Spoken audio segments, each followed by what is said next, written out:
గోవిందాయ నమః. అందరికీ జై శ్రీరామ్. కృష్ణం వందే జగద్గురం. భగవద్గీత 3వ అధ్యాయము 14వ శ్లోకం.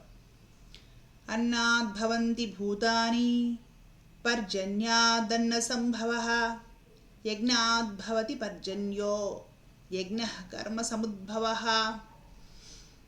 పరమాత్మ అర్జునుడికి వివరించి చెప్తున్నాడు, ప్రాణులన్నీ అన్నము నుండి జన్మించును, అంటే ఆహారం నుండి. అన్నోత్పత్తి వర్షముల వలన ఏర్పడును, యజ్ఞముల వలన వర్షములు కురియును. ఈ శ్లోకానికి అంతవరకు సారాంశం. తర్వాత శ్లోకంలో దీనికి కంటిన్యూషన్ కూడా ఉంటుంది. ఇప్పుడైతే ఈ శ్లోకానికి చక్కగా వివరణ తెలుసుకునే ప్రయత్నం చేద్దాం. సమస్త సృష్టి దేని వలన ఆవిర్భవిస్తుంది, ఎలా పుడతాయి ప్రాణులు? పాపం మనము మన లౌకిక వ్యవహార దృష్టిలో కొంత ఊహించుకుంటాం. ఏదో స్త్రీ పురుష సంయోగం వలన ప్రాణులు ఏర్పడతాయి, నిజమే, అదొక కారణమే. కానీ శుక్ర కణాలు అండాలు కూడా ఎలా ఏర్పడతాయండి? ఒక మనిషి లోపల ఉండే శక్తి వలన ఏర్పడతాయి. అది ఎలా వస్తుంది? అన్నము వలనే కదా. ప్రాణులు ఏర్పడాలంటే కూడా అన్నము కావాలి. ఏర్పడిన ప్రాణులు పోషింపబడాలంటే కూడా అన్నము కావాలి.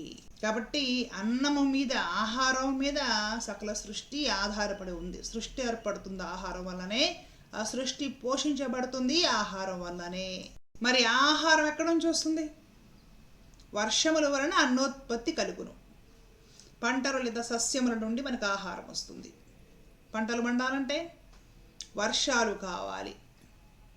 వర్షాలు లేకపోతే కరువు వచ్చి జనాలు మలమల మాడి భూమాతంతా బీడుపడిపోయి తినడానికి తిండి లేక, వర్షాలు లేక తాగడానికి తిండి వరకు ఇంతకు నీరు లేక, నీటి పొట్టు లేక, ఆకలికి అలమటించి దాహానికి అల్లార్చి మనుషులు అస్థిపంజరాల్లాగా మారి ఆకలి చావులు ఏర్పడతాయి. లోకంలో సంక్షోభం ఏర్పడుతుంది. అందరికీ తెలుసు ఆ విషయం. కాబట్టి వర్షాలు చాలా ముఖ్యము. వర్షాలు అందరికీ ఇష్టము. వర్షం వలన అన్నోత్పత్తి కలుగుతుందట. మరి ఆ వర్షాలు ఎలా కురుస్తాయి? యజ్ఞముల వలన వర్షములు కురుస్తాయి. వర్షాలు కురవాలంటే యజ్ఞములు చెయ్యాలి. యజ్ఞము చేస్తే వర్షం కురుస్తుంది. ఇంతకీ ఏమిటి ఆ యజ్ఞములు?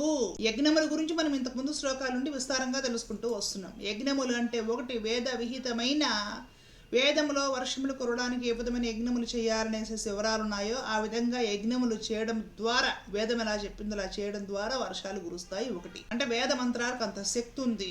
వేదము చెప్పిన విధంగా ఆ ప్రాసెస్లో చేయడం వల్ల లోకమంతా సమృద్ధిగా వర్షాలు కురుస్తాయి. ఎన్నోసార్లు నిరూపితమైంది. ఆ వేదానికి అంత శక్తి ఉంది, వేద మంత్రాలకు అంత శక్తి ఉంది. అది వేదోక్తమైన ఋత్విక్కులు చేసే యజ్ఞం. జీవనయాత్రలో మనం ఆచరించే ధర్మబద్ధమైన ఆచరణలన్నీ కూడా యజ్ఞముల కిందకే వస్తాయి. ఈ విషయాలు మనం ఇంతకుముందు శ్లోకాలలో విస్తారంగా తెలుసుకున్నాం అన్నమాట. మొత్తం మీద వర్షాలు కురవాలంటే దేవతలు సంతోషించాలి. దేవతలు ప్రజల పట్ల సంతోషాన్ని, సంతృప్తిని కలిగి ఉంటే వాళ్ళని ఆనందించి వర్షాలు ప్రసాదిస్తారు.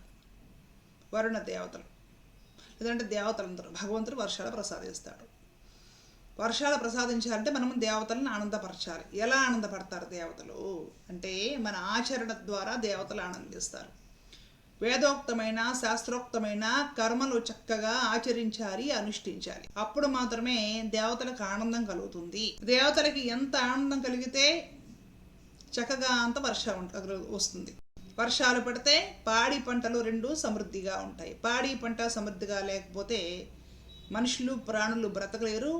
వేదోక్తమైన, వైదికమైన కార్యాలు, భగవదారాధన లాంటివి కూడా చెయ్యలేం పాడి పంట లేకపోతే. అలాగే వేదోక్తమైన, శాస్త్రోక్తమైన కర్మలు ఆచరించడం, యజ్ఞాలు, యాగాలు, విధి విధానాలతో నిర్వర్తించడమే కాకుండా ధర్మబద్ధమైన జీవన ఆచరణ వలన కూడా దేవతలు ఆనందిస్తారు. ధర్మాత్ములు ఎక్కడైనా ఉంటే వాళ్ళు ఉన్న చోట వర్షం కురుస్తుంది అనేసి ప్రతీతి మనకి. ధర్మాత్ములు ఎవరయ్యా అంటే శాస్త్రము చెప్పినట్లుగా శాస్త్రాన్ని తప్పకుండా జాగ్రత్తగా నడుచుకుంటూ తృప్తితో బ్రతుకుతూ, ఎవరికి కలలో కూడా ద్రోహ చింతన తలబెట్టకుండా అందరి పట్ల పరమ ఉదారుడై అందరిలోనూ ఆత్మస్వరూపుడైన పరమాత్మను చూస్తూ ఎవరైతే జీవిస్తుంటారో వాళ్ళందరూ కూడా ధర్మాత్ములు. మనకు మహాభారతంలో ఈ విషయానికి సంబంధించి ఒక దృష్టాంతం కనపడుతూ ఉంటుంది.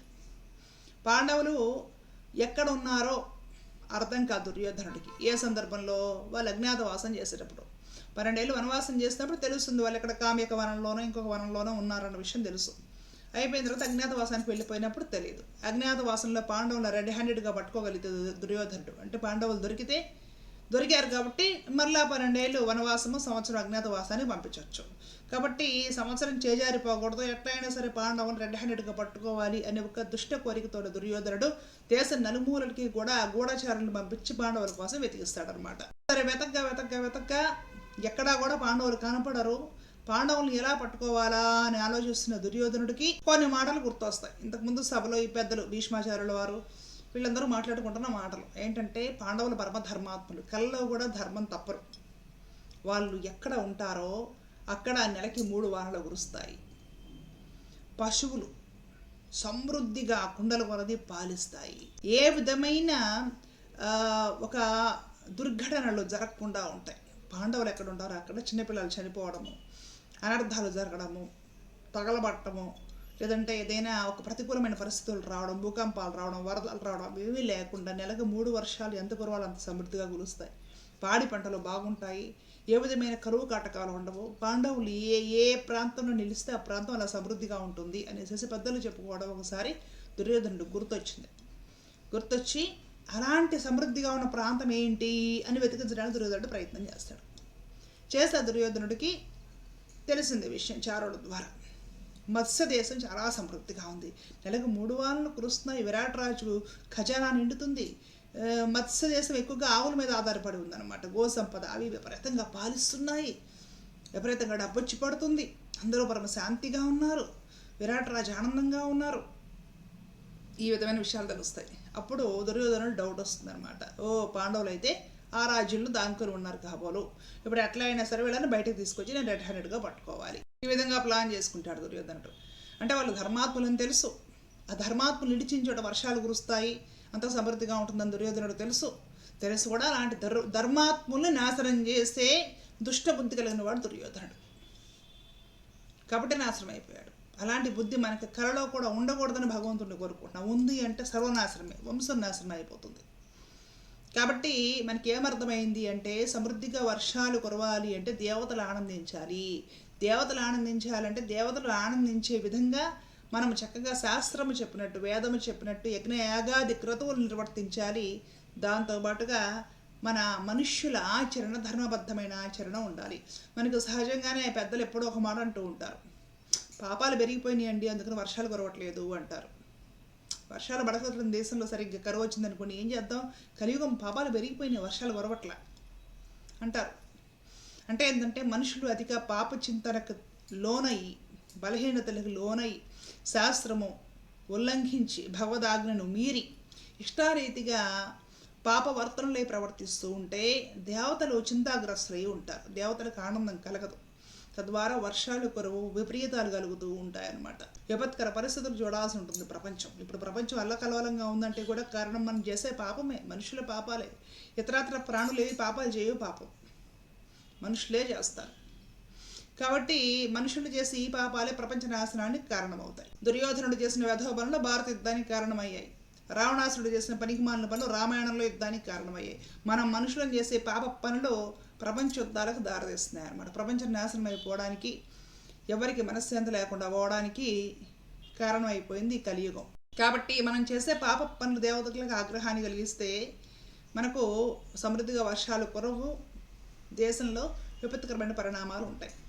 మనము ధార్మిక చింతన కలిగిన వాళ్ళమై ఉండి, ధర్మాత్ములమై ఉండి, మన ఆచరణ ధర్మబద్ధంగా ఉండటం వలన, శాస్త్రోక్త రీతిని విహిత కర్మలు చక్కగా ఆచరించడం వలన అవన్నీ యజ్ఞాలై దేవతలను సంతృప్తిపరిచి వర్షాలు కురిపిస్తాయి. కాబట్టి అన్నిటికంటే ప్రధానమైనది ఏమిటి అంటే ధర్మమే అన్నిటికంటే గొప్పది, ధర్మమే అన్నిటికంటే పవిత్రమైనది, ధర్మమే వ్యవస్వరూపము. కాబట్టే ధర్మో రక్షతి రక్షిత అనేసేసి శాస్త్రవాక్యం. జై శ్రీమన్నారాయణ. కృష్ణార్పణ.